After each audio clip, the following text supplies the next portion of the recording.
Hello students, welcome to La Excellence IAS academy. ఈరోజు మనం August 25 నాటి ఈనాడు న్యూస్ పేపర్లోని ఇంపార్టెంట్ కరెంట్ అఫైర్స్ గురించి డిస్కస్ చేద్దామండి. బిఫోర్ దట్ మనము ప్రీవియస్ క్లాస్లోని క్వశ్చన్ ఆఫ్ ద డే గురించి చూద్దాము. భారత ఉపరాష్ట్రపతి ఎన్నికకు సంబంధించి ఈ క్రింది ప్రకటనలను పరిగణించండి. లాస్ట్ క్లాస్లో మనము ఉపరాష్ట్రపతి ఎన్నికకు సంబంధించిన నామినేషన్ మరియు ఎలక్టోరల్ ప్రాసెస్ గురించి డిస్కస్ చేయడం జరిగింది. ఆ కంటెక్స్ట్లో రెండు స్టేట్మెంట్స్ని ఇచ్చానండి. వన్ బై వన్ మనం చూద్దాం.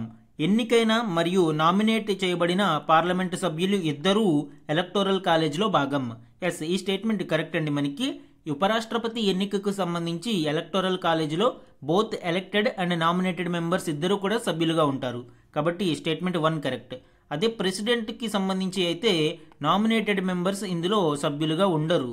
అండ్ అడిషనల్గా స్టేట్ లెజిస్లేటివ్ అసెంబ్లీస్ నుంచి సభ్యులుగా ఎలక్టోరల్ కాలేజీల్లో ఎమ్మెల్యేలు ఉంటారు. కానీ ఉపరాష్ట్రపతి ఎన్నికకు ఎలక్టోరల్ కాలేజీలో ఎమ్మెల్యేలు ఉండరు. సో ఈ డిఫరెన్సెస్ అనేవి మనకి ఇంపార్టెంట్. నెక్స్ట్ వన్ చూడండి. ఫిరాయింపుల నిరోధక చట్టంలోని నిబంధనలు ఈ ఎన్నికలకు వర్తించవు. ఎస్, ఈ స్టేట్మెంట్ కూడా కరెక్ట్ అండి. ఫిరాయింపు నిరోధక చట్టంలోని నిబంధనలు ఉపరాష్ట్రపతి మరియు రాష్ట్రపతి ఎన్నికలకు వర్తించవు. నో విప్ ప్రొసీజర్ అనేది ఇక్కడ అమలులో ఉంటుంది. విప్ ఉన్నట్లయితే విప్ యొక్క డైరెక్షన్ ఆధారంగా ఎన్నికలలో పాల్గొనాల్సి ఉంటుంది. కానీ రాష్ట్రపతి మరియు ఉపరాష్ట్రపతి ఎన్నికల నిబంధనలను అనుసరించి పార్టీ పరంగా కాకుండా ఎలక్టోరల్ కాలేజీలోని సభ్యులు తమ వ్యక్తిగత నిర్ణయం మేరకు ఓటు వేయడానికి అవకాశం కల్పించబడింది. సో ఇక్కడ ఆన్సర్ ఏమవుతుందండి? Both 1 and 2 are correct. C is the correct answer. ఈరోజు ఈనాడు న్యూస్ పేపర్లోని important topics to be covered మనం చూస్తే ఫస్ట్ వన్, బిర్సా ముండా 150వ జయంత్యుత్సవాలు మోదీ నేతృత్వంలో కమిటీ. బిర్సా ముండా 150వ బర్త్ యానివర్సరీ సెలబ్రేషన్స్ కోసం ఒక కమిటీని ఏర్పాటు చేయడం జరిగింది. ఆ కమిటీలోని సభ్యుల గురించి అండ్ ముండా రెబిలియన్, బిర్సా ముండా యొక్క రోల్, వీటి గురించి మనం డిస్కస్ చేద్దామండి. ఇది మనకి హిస్టరీ మరియు కల్చర్లో ఇంపార్టెంట్. సెకండ్ వన్, మన గగనతలం శత్రు దుర్భేద్యం. ఈ ఆర్టికల్ భారతదేశ రక్షణ శాఖ సక్సెస్ఫుల్ గా ప్రయోగించిన integrated air defence weapon system IADWS వ్యవస్థ గురించి వివరించడం జరిగింది. ఇది మనకి డిఫెన్స్ లో ఇంపార్టెంట్ అండి. దీని గురించి చూద్దాం. అండ్ థర్డ్ వన్, మొదటి మెట్టుపై సగర్వంగా. ఈ ఆర్టికల్ గగనయాన్ 1 ప్రాజెక్టుకు సంబంధించి ఒక కీలక అప్డేట్ గురించి వివరించడం జరిగింది. రీసెంట్ గా ఇస్రో కండక్ట్ చేసిన గగనయాన్ ఎయిర్ డ్రాప్ పరీక్ష విజయవంతమైంది. దానికి సంబంధించిన డీటెయిల్స్ మనము SNT కంటెక్స్ట్ లో చూద్దామండి. ఫోర్త్ వన్, 15 ఏళ్లలో 100కు పైగా ఉపగ్రహాలు. ఈ article Indian space research organisation ISRO యొక్క భవిష్యత్ ప్రణాళికల గురించి, అలానే నెక్స్ట్ 15 years విజన్ స్పేస్ సెక్టార్లో భారతదేశానికి ఏ విధంగా ఉంది లాంటి వివరాలు కేంద్ర మంత్రి గారు వివరించడం జరిగింది. ఇది కూడా మనకి సైన్స్ అండ్ టెక్నాలజీలో ఇంపార్టెంట్. ఫిఫ్త్ వన్, ఎగుమతిదారులకు 25 కోట్ల మద్దతు. ఈ ఆర్టికల్ ఎక్స్పోర్ట్ ప్రమోషన్ మిషన్ గురించి, ఎస్పెషల్లీ అమెరికా సుంకాల నేపథ్యంలో దీని యొక్క ప్రాముఖ్యత గురించి వివరించడం జరిగింది. ఇది మనకి ఎకానమీలో ఇంపార్టెంట్. సిక్స్త్ వన్, ఆర్థిక ప్రగతికి డిజిటల్ అక్షరాస్యత. ఈ ఆర్టికల్ డిజిటల్ లిటరసీ గురించి, ఎస్పెషల్లీ కేరళ ఇటీవల 100% డిజిటల్ లిటరసీ అందుకున్న నేపథ్యంలో భారతదేశంలో డిజిటల్ లిటరసీ ఏ మేరకు ఉంది అండ్ డిజిటల్ డివైడ్ వివిధ వర్గాలు మరియు ప్రాంతాల మధ్య ఏ విధంగా ఉంది, దీన్ని మనము ఓవర్కమ్ చేయడానికి తీసుకోవాల్సిన చర్యలు లాంటి వివరాలు ఇక్కడ ఇవ్వడం జరిగింది. ఇది కూడా మనకి ఎకానమీలో ఇంపార్టెంట్. ఇవే కాకుండా ఈరోజు ఈనాడు న్యూస్ పేపర్లోని అదర్ ఇంపార్టెంట్ కరెంట్ అఫైర్స్ గురించి కూడా డిస్కస్ చేద్దాం. ఈరోజు మన ఫస్ట్ ఆర్టికల్ చూడండి. బిర్సా ముండా 150వ జయంత్యుత్సవాలు మోదీ నేతృత్వంలో కమిటీ. ఈ ఆర్టికల్ భారత స్వాతంత్ర్య ఉద్యమ నాయకుడు మరియు గిరిజనులకు ఆరాధ్య దైవమైన బిర్సా ముండా గారి 150వ జయంతి ఉత్సవాలను పురస్కరించుకుని భారత ప్రభుత్వం ఒక కమిటీని ఏర్పాటు చేయడం, ప్రధాని నరేంద్ర మోదీ గారి నేతృత్వంలో ఏర్పాటైన ఈ కమిటీలో అనేక మంది అత్యున్నత స్థాయి నాయకులు ఉండడం ఇక్కడ ఇవ్వడం జరిగింది అండి. దీనికి సంబంధించిన డీటెయిల్స్ ఇప్పుడు చూద్దాం. ఈ కమిటీలో వెంకయ్య నాయుడు, జస్టిస్ NV రమణాలకు కూడా చోటు దక్కింది. చంద్రబాబు, రేవంత్ మరియు తెలుగు రాష్ట్రాల గవర్నర్లు కూడా ఇందులో భాగస్వామ్యమై ఉన్నారు. మొత్తం 118 మందితో ఉన్నత స్థాయి ఈ కమిటీ ఏర్పాటవడం మనం చూడవచ్చు. ఇందులో మాజీ రాష్ట్రపతులు, మాజీ ఉపరాష్ట్రపతులు, మాజీ ప్రధానులతో సహా ప్రస్తుతం పదవిలో ఉన్న అనేక మంది ప్రముఖులు, ముఖ్యమంత్రులు, గవర్నర్లు, వీరందరూ కూడా ఇందులో భాగస్వాములుగా ఉన్నారు. ఉభయ తెలుగు రాష్ట్రాల నుంచి మనం చూస్తే పౌర విమాన శాఖ మంత్రి రామ్మోహన్ నాయుడు గారు, ఏపీ గవర్నర్ అబ్దుల్ నజీర్ గారు, తెలంగాణ గవర్నర్ జిష్ణుదేవ్ వర్మ గారు, ఒడిశా గవర్నర్ ఖమ్మంపాటి హరిబాబు గారు, త్రిపుర గవర్నర్ ఇంద్రసేనారెడ్డి గారు, ఏపీ ముఖ్యమంత్రి చంద్రబాబు నాయుడు గారు, తెలంగాణ ముఖ్యమంత్రి రేవంత్ రెడ్డి గారు, సుప్రీంకోర్టు మాజీ ప్రధాన న్యాయమూర్తి జస్టిస్ ఎన్వి రమణ గారు తదితరులు తెలుగు రాష్ట్రాల నుంచి సభ్యులుగా ఉన్నారు. ఈ కమిటీ యొక్క ఆబ్జెక్టివ్ ఏంటండి? జయంతి ఉత్సవాల తేదీలు, కార్యక్రమాలను కమిటీ పర్యవేక్షిస్తుంది. నవంబర్ 15వ తేదీన బిర్సా ముండా గారి 150వ జయంతి జరగనుంది. ఈ నేపథ్యంలో ఈ జయంతి ఉత్సవాలను అత్యంత వైభవంగా నిర్వహించడం కోసం ఈ కమిటీని ఏర్పాటు చేయడం జరిగింది. అండ్ ఎగ్జామ్ పాయింట్ ఆఫ్ వ్యూలో బిర్సా ముండా గారి యొక్క డీటెయిల్స్ మనకి ఇంపార్టెంట్ అండి. Born on November 15, 1875 in Jharkhand లో 1875 నవంబర్ 15వ తేదీన ఆయన జన్మించారు. 1899 మరియు 1900 మధ్య కాలంలో ఆయన బ్రిటిష్ వారికి ఎగనెస్ట్ గా ఒక సాయుధ తిరుగుబాటును ప్రారంభించడం మనం చూడవచ్చు. దీనినే మనము ముండా రెబిలియన్ లేదా ఉల్గులన్ లేదా గ్రేట్ టుమ్లెట్ అని పిలుస్తాము. సో ఇది ఇంపార్టెంట్ అండి. అలానే ఈ ముండా రెబెలియన్ యొక్క ముఖ్య ఉద్దేశం ఏంటి? బ్రిటిష్ వారి యొక్క జమీందారీ వ్యవస్థకు వ్యతిరేకంగా బిర్సా ముండా గారు దీనిని ప్రారంభించడం మనం చూడవచ్చు. ఈ జమీందారీ వ్యవస్థ అంటే ఏంటి అండి? భూమి మీద హక్కులు జమీందారులకు ఉంటాయి. వారు రైతుల నుంచి పన్నులను వసూలు చేస్తారు. అండ్ ఇది హెరిడిటరీ, వంశపారంపర్యంగా ఒక జమీందారు నుంచి వారి తర్వాత తరాలకు వెళ్తూ ఉంటుంది. రైతులకు భూమి మీద హక్కు ఉండదు. అయితే ముండా రెబెలియన్ కి కారణం ఏంటి? అప్పటి వరకు ఉన్న కుంకట్టి సిస్టమ్ ను ఈ జమీందారీ వ్యవస్థతో బ్రిటిష్ వారు రీప్లేస్ చేయడం గిరిజనుల ఆగ్రహానికి కారణమైంది. ఈ కుంకట్టి వ్యవస్థలో గిరిజనులు అందరికీ కూడా భూమి అనేది ఒక కమ్యూనిటీ ఎసెట్ లాగా, అంటే అక్కడ ఉన్న గిరిజనులందరికీ అడవిలో ఉన్న భూమి అంతా చెందేలాగా ఉండేది. కానీ ఎప్పుడైతే ఈ జమీందారీ వ్యవస్థ వచ్చిందో గిరిజనులు భూమి మీద హక్కులు కోల్పోయారు. సో దీనికి వ్యతిరేకంగా బిర్సా ముండా గారు ఉద్యమం ప్రారంభించడం చూడవచ్చు. ఎక్కువగా చోటా నాగ్పూర్ పరిసర ప్రాంతాలలో మనము దీని యొక్క ఇంటెన్సిటీని చూడవచ్చు. అలానే బిర్సా ముండా గారి నేతృత్వంలో ఒక నూతన రిలీజియస్ సెట్ కూడా ప్రారంభించడం జరిగింది. దీనినే బిరాసిట్స్ అని పిలుస్తారు. అందుకే ఈయన్ని భగవాన్ బిర్సా ముండా అని కూడా పిలుస్తారు. గిరిజనుల యొక్క ఆరాధ్య దైవంగా ఈయన మారారు. ఈయన యొక్క జన్మదినాన్ని పురస్కరించుకునే నవంబర్ 15వ తేదీన జనజాతీయ గౌరవ దివాస్ అని ఇటీవల కేంద్ర ప్రభుత్వం ప్రకటించడం జరిగింది. అంటే గిరిజనుల యొక్క గౌరవార్థం ఒక ప్రత్యేకమైన రోజును ఈ జనజాతీయ గౌరవ దివాస్ గా ప్రకటించారు. నవంబర్ 15న ప్రతి ఏటా దీనిని జరుపుకుంటారు. అలానే జార్ఖండ్ ఫౌండేషన్ డే కూడా నవంబర్ 15వ తేదీనే మనకి నిర్వహిస్తారు. అండ్ ఫైనల్ గా 1900 సంవత్సరంలోనే బ్రిటిష్ కస్టడీలో ఈయన మిస్టీరియస్ సర్కమ్స్టాన్సెస్ లో మరణించడం జరిగింది. సో వెరీ ఫ్యూ ఇయర్స్, కేవలం 25 సంవత్సరాలు మాత్రమే ఈయన జీవించారు. అండ్ ఈ 25 సంవత్సరాలలోనే ఈయన గిరిజనుల మీద చాలా తీవ్రమైన ప్రభావాన్ని చూపించారు. మన నెక్స్ట్ ఆర్టికల్ చూడండి. మన గగనతలం శత్రు దుర్భేద్యం.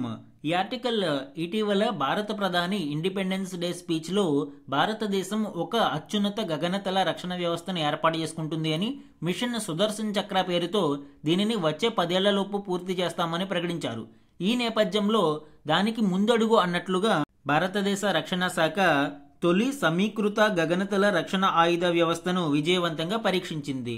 అంటే integrated air defence weapon system ని మనము పరీక్షించడం జరిగింది. ఈ ఎయిర్ డిఫెన్స్ వ్యవస్థ అనేది శత్రు క్షిపణులు, యుద్ధ విమానాలు, డ్రోన్ల నుంచి రక్షణ కల్పించే బహుళ అంచెల గగనతల రక్షణ వ్యవస్థ. ఇందులో 3 లేయర్స్ ఆఫ్ వెపన్స్ అనేవి ఉంటాయండి. 1 by 1 మనం చూద్దాము. Quick reaction surface to air missiles, అలానే very short range air defence system, laser based directed energy weapons. ఇలా 3 అంచెల గగనతల రక్షణ వ్యవస్థ అనేది ఇందులో ఏర్పాటు చేయడం జరిగింది. ఫస్ట్ లేయర్ చూడండి, క్యూఆర్ శామ్. ఇది 3 నుంచి 30 కిలోమీటర్ల పరిధిలోని లక్ష్యాలను ఛేదించగలదు. ఇందులో పూర్తిగా ఆటోమేటెడ్ ఆదేశిక నియంత్రణ వ్యవస్థ, 2 రాడార్లు, 1 లాంచర్ ఉంటాయి. అలానే రాడార్లు 360 డిగ్రీల పాటు ఆకాశాన్ని స్కాన్ చేస్తూ ఉంటాయి. సో ఇది first layer, quick reaction surface to air missile లేదా క్యూఆర్ శామ్ మిజైల్స్ అని పిలుస్తారు. అండ్ రెండవ వ్యవస్థ మనం చూస్తే స్వల్ప శ్రేణి గగనతల రక్షణ వ్యవస్థ, very short range air defence system. ఇది అధునాతన 4వ తరం మినియేచర్ గగనతల రక్షణ వ్యవస్థ. దీన్ని సైనికులు భుజంపై మోసుకెళ్లవచ్చు. ఇది ప్రయోగించే క్షిపణి 300 మీటర్ల నుంచి 6 కిలోమీటర్ల దూరంలోని గగనతల లక్ష్యాలను ఛేదించగలుగుతుంది. ఇది second layer of air defence. And third layer చూడండి, లేజర్ ఆధారిత డైరెక్టెడ్ ఎనర్జీ ఆయుధ వ్యవస్థ, DEWs అని పిలుస్తామండి. డైరెక్టెడ్ ఎనర్జీ వెపన్స్ అంటే లేజర్ ఆయుధాలు. సింపుల్ లాంగ్వేజ్ లో చెప్పాలి అంటే లేజర్ ఆయుధాలు ఇవి. ఇది శక్తివంతమైన లేజర్ల సాయంతో మానవరహిత విమానాలు, డ్రోన్లను ధ్వంసం చేయగలదు. 3 కిలోమీటర్ల దూరంలోని లక్ష్యాలపై సమర్థంగా పనిచేస్తుంది.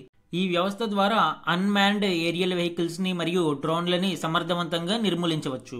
ఇలా ఈ 3 లేయర్ వెపన్ సిస్టమ్ ద్వారా భారతదేశం ఒక 3 అంచెల గగనతల రక్షణ వ్యవస్థను సిద్ధం చేసింది. ప్రధాని నరేంద్ర మోదీ గారు ఇటీవల ప్రకటించిన మిషన్ సుదర్శన చక్రాలో ఇది కీలక ముందడుగుగా చెప్పవచ్చు. మన నెక్స్ట్ ఆర్టికల్ చూడండి. 5వ తరం యుద్ధ విమానాలకు స్వదేశీ ఇంజిన్లు ఫ్రాన్స్ సంస్థతో కలిసి సంయుక్తంగా అభివృద్ధి. ఈ ఆర్టికల్లో భారతదేశం దేశీయంగా అభివృద్ధి చేయనున్న 5వ తరం యుద్ధ విమానాల గురించి, అలానే దానిలో స్వదేశీ ఇంజిన్లను మాత్రమే ఉపయోగించాలని ఇటీవల తీసుకున్న నిర్ణయం గురించి వివరించడం మనం చూడవచ్చు. ఇదివరకే ఈ AMCA advanced medium combat aircraft project 5వ తరం యుద్ధ విమానం ప్రాజెక్టును భారత రక్షణ శాఖ ప్రకటించింది. అయితే అందులో 2 వేరియంట్స్ ని ప్రకటించింది. మార్క్ 1, మార్క్ 2 పేరుతో ఈ 2 వేరియంట్స్ ని ప్రకటించడం మనం చూడవచ్చు. అయితే ముందు ఏమన్నారండి, మార్క్ 1 వేరియంట్ లో US మేడ్ ఇంజన్స్ ను ఉపయోగిస్తాము అని, మార్క్ 2 వేరియంట్ వచ్చేటప్పటికి దేశీయంగా అభివృద్ధి చేసిన ఇంజన్లను ఉపయోగిస్తామని ప్రకటించారు. అయితే ఇప్పుడు US ఇంజిన్స్ ని ఉపయోగించే అవసరం లేదు అని ఫ్రాన్స్ సంస్థతో కలిసి దేశీయంగా అభివృద్ధి చేసిన స్వదేశీ ఇంజన్లను ఈ AMCA ప్రాజెక్టులో వినియోగించనున్నాము అని రాజ్నాథ్ సింగ్ గారు ప్రకటించడం చూడవచ్చు. 5వ తరం స్టెల్త్ యుద్ధ విమానాలు వాటి ఇంజిన్లను దేశీయంగానే భారత్ అభివృద్ధి చేయనుంది అని రక్షణ మంత్రి రాజ్నాథ్ సింగ్ తెలిపారు. ఫ్రాన్స్ కంపెనీ సాఫ్రాన్తో కలిసి ఇంజిన్ అభివృద్ధి పనిని భారత్లో ప్రారంభిస్తాము అని ఆయన చెప్పారు. అంటే ఫ్రాన్స్కు చెందిన సాఫ్రాన్ అనే కంపెనీతో భారతదేశం యొక్క కంపెనీలు టైప్ అయి భారతదేశంలోనే ఈ స్వదేశీ ఇంజిన్లను తయారు చేయనున్నాయి. దీని యొక్క ఎర్లీ ఎస్టిమేటెడ్ కాస్ట్ ఎంతండి? మొత్తం 5 యుద్ధ విమానాల తయారీకి మొదటి దశలో 15,000 కోట్లు అవసరం అవుతుంది అనేది ఒక అంచనా.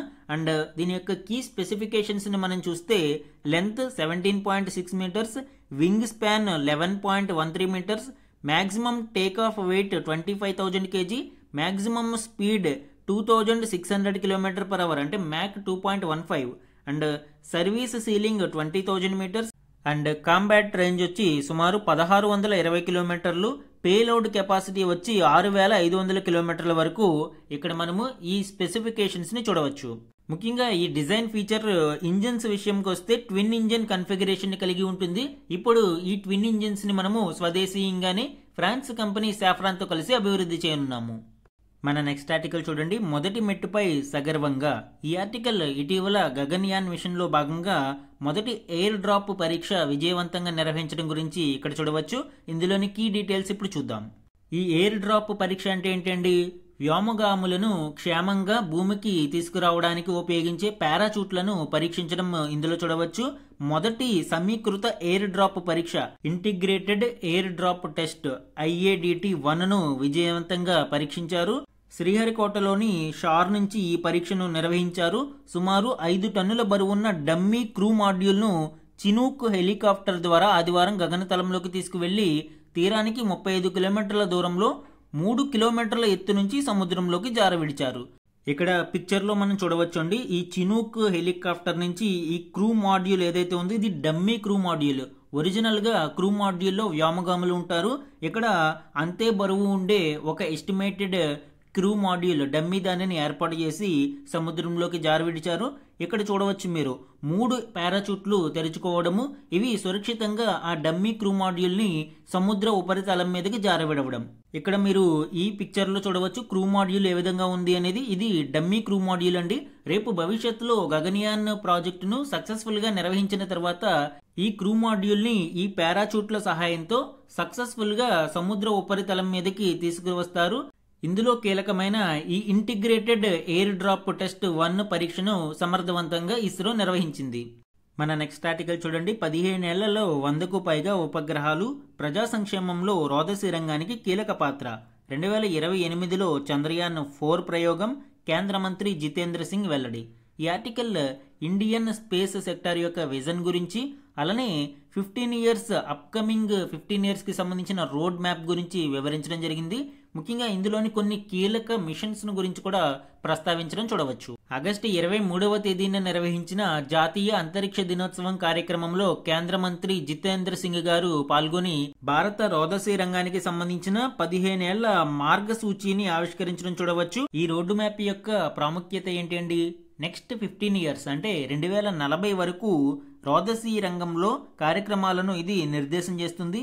ముఖ్యంగా స్పేస్ సెక్టార్ని ఆహార, నీటి భద్రత, విపత్తులను ఎదుర్కోవడానికి, పర్యావరణ పరిరక్షణ, సమ్మిళిత అభివృద్ధికి ఉపయోగిస్తామని కేంద్ర మంత్రి వెల్లడించారు. ముఖ్యంగా ఈ 15 ఇయర్స్ రోడ్ మ్యాప్లోని కొన్ని కీ మిషన్స్ని మనం చూస్తే గగన్యాన్ మిషన్, ఈ గగన్యాన్ మిషన్ని మొదట 2025 చివరి నాటికి మానవరహిత గగన్యాన్ వనను ప్రయోగిస్తాము అని, అంటే ఇందులో వ్యోమగాములు ఎవరు ఉండరు. వ్యోమమిత్ర అనే ఒక హ్యూమనాయిడ్ రోబోట్ ఉంటుంది. అండ్ ఈ మానవరహిత మిషన్ని మొదట చేపట్టనున్నారు. ఈ ఇయర్ ఎండింగ్కి ఇది నిర్వహిస్తారు. అండ్ 2027లో దేశం యొక్క తొలి మానవ సహిత రోదసి యాత్రను చేపడతామని ఆయన పేర్కొన్నారు. అలానే చంద్రయాన్ 4ను 2028లో, 2035లో భారత అంతరిక్ష కేంద్ర నిర్మాణం, 2040 నాటికి చంద్రుని మీదకు భారతీయుని పంపుతామని తెలిపారు. సో ఇవన్నీ కూడా ఇండియాస్ యాంబిషియస్ ప్రాజెక్ట్స్.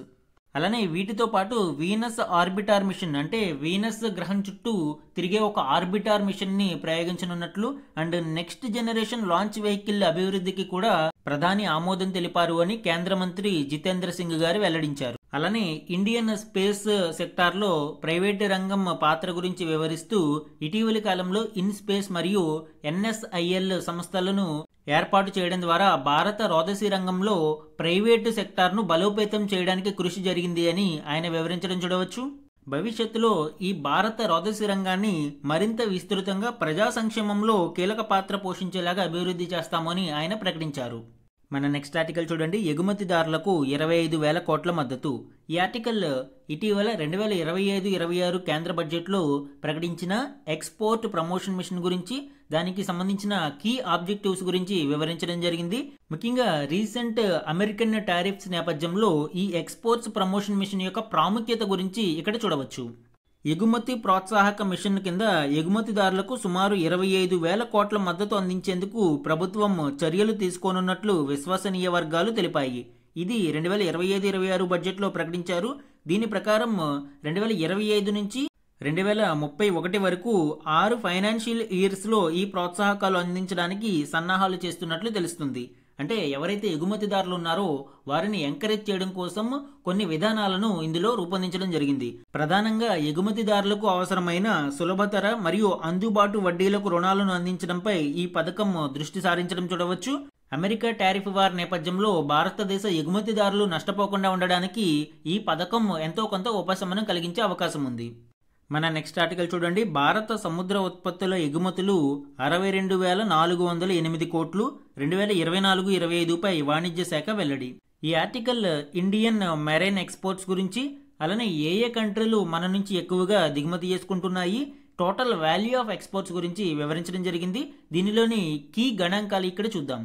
2024-25 ఫైనాన్షియల్ ఇయర్లో దేశీయ సముద్ర ఉత్పత్తుల ఎగుమతులు సుమారు 62,408.45 కోట్లుగా నమోదైంది. అంటే సుమారు $7.45 బిలియన్ ఎగుమతులు జరిగాయి. అండ్ 2023-24తో పోలిస్తే అప్పుడు ఎక్స్పోర్ట్ వాల్యూ ఎంతండి? 60,523.89 కోట్ల డాలర్లు, అంటే సుమారు $7.38 బిలియన్ తో పోలిస్తే స్వల్పంగా వృద్ధి అనేది మనం చూడవచ్చు. అయితే గణాంకాలని పరిశీలిస్తే ఎక్స్పోర్ట్ వాల్యూమ్ తగ్గడం మనం చూడవచ్చు. 2023-24లో ఎగుమతులు సుమారు 17,81,602 టన్నులుగా ఉంటే 2024-25లో అది 16,98,170 టన్నులకు పరిమితమైంది. అంటే వాల్యూమ్ పరంగా కొంత తక్కువ ఉన్నా కూడా స్వల్ప వృద్ధి అనేది వాల్యూలో మనం చూడవచ్చు. అలానే మొత్తం ఎగుమతులలో అత్యధికంగా ఎగుమతి అయ్యే ప్రోడక్ట్ మనం చూస్తే శీతలీకరించిన రొయ్యలు మొదటి స్థానంలో ఉంటే తరువాతి స్థానంలో శీతలీకరించిన చేపలు ఉన్నాయి. అండ్ లాస్ట్ ఫైనాన్షియల్ ఇయర్లో $5.17 బిలియన్ విలువైన శీతలీకరించిన రొయ్యలు ఎగుమతి అయ్యాయి. మొత్తం ఎగుమతులలో ఈ శీతలీకరించిన రొయ్యల యొక్క వాటా చూస్తే సుమారు 43.67% ఈ రొయ్యలే ఉండగా డాలర్లు ఏవైతే మొత్తం మనకి వాల్యూ ఉందో అందులో 69.46% ఈ రొయ్యల ఎగుమతి నుంచే వస్తుంది. అంటే అత్యధిక భాగం మనకి ఈ శీతలీకరించిన ప్రాసెస్డ్ ష్రింప్ నుంచి వస్తుంది. ఏ దేశాలకి మన సముద్ర ఉత్పత్తులు అధికంగా ఎగుమతి అవుతున్నాయనేది చూస్తే లాస్ట్ ఫైనాన్షియల్ ఇయర్లో అమెరికా సుమారు $2.71 బిలియన్ అగ్రస్థానంలో ఉండగా China $1.27 billion, European union $1.12 billion, ఆగ్నేయాసియా $974.99 మిలియన్, జపాన్ $411.55 మిలియన్, పశ్చిమాసియా $278.31 మిలియన్ మన సముద్ర ఉత్పత్తులను ఎగుమతి చేసుకున్నాయి. అయితే ఈ ఇయర్ సముద్ర ఉత్పత్తుల మీద తీవ్ర ప్రభావం పడనుంది అండి. ముఖ్యంగా ట్రంప్ యొక్క సుంకాల నేపథ్యంలో ఇండియన్ మెరైన్ ప్రొడక్ట్స్ చాలా తీవ్రంగా నష్టాలను చూసే అవకాశం ఉంది. సో ఇప్పుడు ఈ అమెరికన్ మార్కెట్ నుంచి మనము వివిధ డైవర్సిఫైడ్ మార్కెట్స్ని ఎక్స్ప్లోర్ చేయాల్సిన అవసరం ఎంతైనా ఉంది. మన నెక్స్ట్ ఆర్టికల్ చూడండి, ఆర్థిక ప్రగతికి డిజిటల్ అక్షరాస్యత. ఈ ఆర్టికల్ భారతదేశం యొక్క డిజిటల్ లిటరసీ గురించి వివరిస్తూ ఉంది. ముఖ్యంగా డిజిటల్ డివైడ్ ఏ విధంగా ఉంది, వివిధ ప్రాంతాలు మరియు వర్గాల మధ్య ఈ డిజిటల్ డివైడ్ అనేది ఎంత మేరకు ఉంది అనేది గణాంకాలతో సహా ఇవ్వడం జరిగింది. ఇది ఎగ్జామ్ పాయింట్ ఆఫ్ వ్యూలో ఈ గణాంకాలు చాలా చాలా కీలకమండి. మెయిన్స్ ఆన్సర్ రైటింగ్లో ఇవి చాలా ఉపయోగపడతాయి. డిజిటల్ లిటరసీ అంటే ఏంటి అండి? డిజిటల్ డివైజెస్ని అంటే కంప్యూటర్ కావచ్చు, స్మార్ట్ ఫోన్ కావచ్చు, ఇలాంటి వాటిని సమర్థవంతంగా కొంత నాలెడ్జ్తో ఉపయోగించడాన్ని మనము డిజిటల్ లిటరసీ అని పిలుస్తాం. ఈ డిజిటల్ లిటరసీ అనేది పూర్తి స్థాయిలో లేకపోవడం వలన ఇటీవల సైబర్ మోసాలు పెరుగుతూ ఉన్నాయి. చాలామంది స్మార్ట్ ఫోన్ ఉపయోగిస్తున్నారు, కానీ సరి అయిన పరిజ్ఞానం లేకపోవడం వలన అన్నెసెసరీ అన్వాంటెడ్ లింక్స్ని క్లిక్ చేసి తమ ఖాతాలోని సొమ్మును పోగొట్టుకుంటూ ఉన్నారు. అండ్ భవిష్యత్తులో అంతా కూడా డిజిటల్ టెక్నాలజీ మయం కానున్న నేపథ్యంలో ప్రజలకు డిజిటల్ అక్షరాస్యత అనేది చాలా కీలకం. అందుకే కేంద్ర ప్రభుత్వం వీటన్నిటిని గుర్తించి డిజిటల్ లిటరసీని పెంపొందించడానికి అనేక కార్యక్రమాలను తీసుకువచ్చింది. ముఖ్యంగా ఇందులో ప్రముఖంగా మనము పిఎంజి దిశ, ప్రధానమంత్రి గ్రామీణ్ డిజిటల్ సాక్షారత్ అభియాన్ అనే కార్యక్రమం ద్వారా గ్రామీణ ప్రాంతాలలో డిజిటల్ లిటరసీని పెంపొందించేందుకు కేంద్ర ప్రభుత్వం కృషి చేస్తుంది. అలానే దేశంలోని మారుమూల ప్రాంతాలకు కూడా ఇంటర్నెట్ సదుపాయాలను కల్పించాలనే ఉద్దేశంతో భారత్ నెట్ పథకాన్ని కూడా కేంద్రం తీసుకువచ్చింది. అయితే ఇన్ని కార్యక్రమాలను నిర్వహిస్తున్నా కూడా ప్రస్తుతం భారతదేశం యొక్క యావరేజ్ డిజిటల్ లిటరసీ అనేది కేవలం 38% మాత్రమే ఉంది. అంటే 100లో 38 మందికి మాత్రమే డిజిటల్ లిటరసీ అనేది ఉంది. ఇలాంటి నేపథ్యంలో దేశవ్యాప్తంగా ఎంత తక్కువ డిజిటల్ లిటరసీ ఉన్న సమయంలో కేరళ 100% డిజిటల్ లిటరసీ రాష్ట్రంగా అవతరించింది అని కేరళ సీఎం ప్రకటించడం విశేషమండి. కేరళ ప్రభుత్వం డిజి కేరళ పేరుతో ఒక కార్యక్రమాన్ని తీసుకువచ్చి ప్రత్యేక కార్యాచరణ ద్వారా లక్షలాది మందికి ఆన్లైన్పై అవగాహన పెంచి మిగిలిన రాష్ట్రాలకు ఒక రోల్ మోడల్గా నిలిచింది. ఇక్కడ 100% డిజిటల్ లిటరసీని సాధించడం అనేది చాలా విశేషంగా చెప్పవచ్చు. అండ్ కొన్ని గణాంకాలను మనం పరిశీలిస్తే లాస్ట్ 10 ఇయర్లో భారతదేశం ఈ ఇంటర్నెట్ వినియోగము మరియు ఈ డిజిటల్ లిటరసీలో గణనీయమైన పురోగతిని సాధించింది. ముఖ్యంగా 2014లో మనం చూసుకున్నప్పుడు దేశవ్యాప్తంగా ఉన్న ఇంటర్నెట్ కనెక్షన్ల సంఖ్య కేవలం 25.15 కోట్లు మాత్రమే. అయితే ఈ 10 ఏళ్ల కాలంలో అవి 4 రెట్లు పైగా పెరిగినట్లు మనం చూడవచ్చు. అలానే అట్లీస్ట్ ఒక స్మార్ట్ ఫోన్ ఉన్న ఫ్యామిలీని మనం చూసినప్పుడు భారతదేశంలో సుమారు 85% ఫ్యామిలీలకి అట్లీస్ట్ ఒక స్మార్ట్ ఫోన్ అయినా ఉంటుంది. సో ఇవన్నీ పాజిటివ్ ట్రెండ్. అయితే other side of the coin మనం చూసినప్పుడు భారతదేశంలోని డిజిటల్ డివైడ్ కూడా మనం చూడవచ్చు.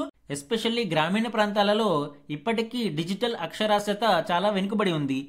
రూరల్ అర్బన్ చూడవచ్చు, మేల్ ఫీమేల్ చూడవచ్చు, నార్త్ సౌత్ చూడవచ్చు. ఇలాగా చాలా భేదాలు ఉన్నాయి. గ్రామీణ ప్రాంతాలు వెనుకబడి ఉన్నాయి. మేల్ ఫీమేల్లో కంపేర్ చేసినప్పుడు ఫీమేల్ వెనుకబడి ఉన్నారు. And north India south India compare చేసినప్పుడు నార్త్ ఇండియా వెనుకబడి ఉంది.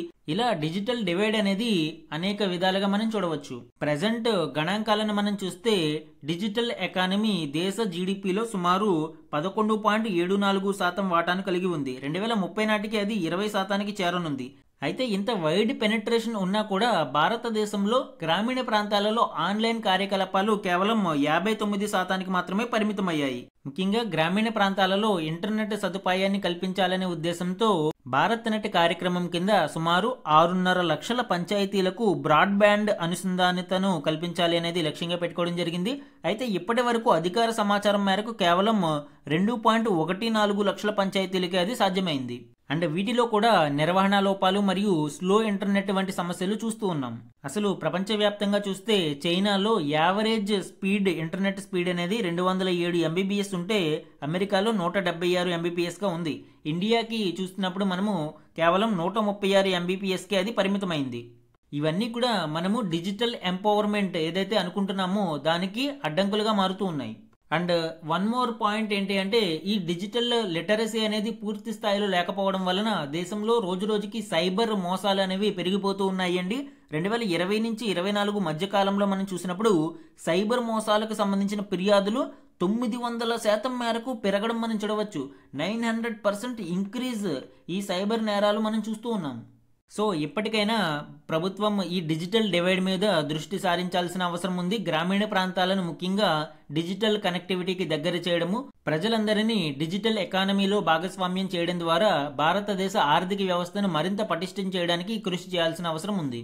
అండ్ నెక్స్ట్ వన్ చూడండి, వేడెక్కుతోంది. ఈ ఆర్టికల్ ప్రపంచవ్యాప్తంగా రోజురోజుకి పెరుగుతున్న భూతాపంకి సంబంధించిన గణాంకాలను వివరించడం జరిగింది. దీని యొక్క ఆధారం యూకే వాతావరణ సేవల విభాగం యొక్క గణాంకాలు 2025 నివేదిక ఆధారంగా ఈ గణాంకాలను ఇక్కడ ఇవ్వడం జరిగింది. ప్రపంచ దేశాలు అన్ని ప్యారిస్ ఒప్పందంలో ఒక తీర్మానాన్ని చేసుకున్నాయి. ఇండస్ట్రియలైజేషన్ కంటే ముందు ఏదైతే ఉష్ణోగ్రతలు ఉన్నాయో వాటికి 1.5 డిగ్రీల సెల్సియస్కి మించి ఉష్ణోగ్రతలు వెళ్లకుండా అక్కడ వరకు మాత్రమే పరిమితం చేయాలి అని ఒప్పందం చేసుకున్నాయి. దీనికి బేస్ లైన్ గా 1861 నుంచి 1890 కాలాన్ని ఎంచుకున్నారు. అంటే ఆ పీరియడ్ లో ఎంతైతే టెంపరేచర్ ఉందో, ప్రపంచం యొక్క యావరేజ్ ఉష్ణోగ్రత ఎంతైతే ఉందో దానికి 1.5 డిగ్రీల సెంటీగ్రేడ్ కంటే మించకూడదు. అయితే లాస్ట్ 125 ఇయర్స్ మనం చూసినప్పుడు ప్రపంచ సగటు ఉష్ణోగ్రతలు తగ్గుతూ పెరుగుతూ వస్తున్నాయి. కానీ 20 ఇయర్స్ లాస్ట్ 2 డెకేడ్స్ లో మాత్రం భూతాపం విపరీతంగా పెరుగుతూ ఉండడం చూడవచ్చు. ముఖ్యంగా వాతావరణ మార్పులను నియంత్రించడంలోనూ భూతాపాన్ని అరికట్టడంలోనూ ప్రపంచ దేశాల మాటలు ఇక్కడ పేపర్ వరకు మాత్రమే పరిమితమవుతున్నాయి కానీ చర్యల రూపంలోకి రావడం లేదు. సో ఈ నేపథ్యంలో ఆయా సంవత్సరాలలో ప్రపంచ సగటు ఉష్ణోగ్రతలలోని వ్యత్యాసాలు ఎంత డిగ్రీ సెల్సియస్ ఉందనేది మనం చూద్దాం. 1900 తీసుకున్నప్పుడు కేవలం 0.13 డిగ్రీల సెల్సియస్ ఉంటే 1920స్లో 0.06, 1940లో 0.44, 1960లో 0.25, 1980లో 0.56, 2000 చూసుకున్నప్పుడు 0.69, 2010లో 1.04, 2015లో 1.30, 2025లో 1.55. మనము అనుకున్న టార్గెట్ అయితే దాటిపోతుంది ఇక్కడ. అండ్ కొంతకాలం వరకు హెచ్చు తగ్గులు ఉన్నా కానీ 2000 నుంచి మీరు చూసినప్పుడు ఈవెన్ 1980s నుంచి కూడా చూసినప్పుడు క్రమేపీ పెరుగుతూ వస్తుంది. సో వీలైనంత భూతాపాన్ని తగ్గించడానికి ప్రపంచ దేశాలు అన్నీ కూడా ఉమ్మడి కార్యాచరణను చాలా సిన్సియర్గా మనము అమలు చేసినప్పుడు మాత్రమే అనుకున్న లక్ష్యాలను సాధించడానికి అవకాశం ఉంటుంది. అప్పుడు మాత్రమే మనకి ఉన్న ఒకే ఒక లివబుల్ ప్లానెట్ అయిన ఎర్త్ని కాపాడుకోవడానికి అవకాశం ఉంటుంది. అండ్ ఈరోజు Eenadu news పేపర్లోని one liner current అఫైర్స్ని చూడండి. ఆదాయ పన్ను చట్టం 2025కు రాష్ట్రపతి ద్రౌపది ముర్ము 2025 ఆగస్టు 22న ఆమోదం తెలిపారు. ఇది ఆదాయ పన్ను చట్టం 1961ని భర్తీ చేయనుంది. సో లాస్ట్ క్లాస్లో మనం చూసాము ఆదాయ పన్ను చట్టంలోని సంక్లిష్టమైన పదాలు మరియు చాప్టర్లను తొలగించి సరళమైన పద్ధతిలోకి దీనిని మార్పు చేయడానికి ఈ బిల్లును తీసుకువచ్చారు. ఇది పార్లమెంట్ ఆమోదం పొంది ఇప్పుడు ప్రెసిడెంట్ గారి అసెంట్తో చట్టంలాగా మారింది.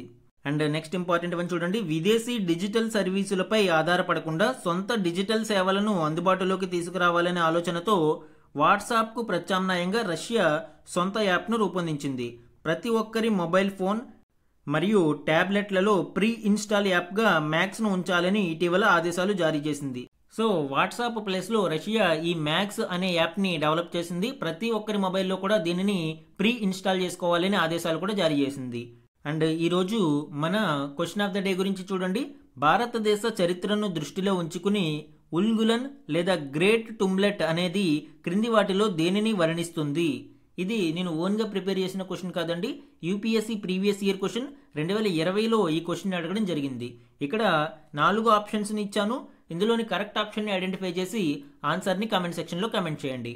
ఇది ఈరోజు ఈనాడు న్యూస్ పేపర్లోని ఇంపార్టెంట్ కరెంట్ అఫైర్స్ మీద daily analysis. Thank you for watching.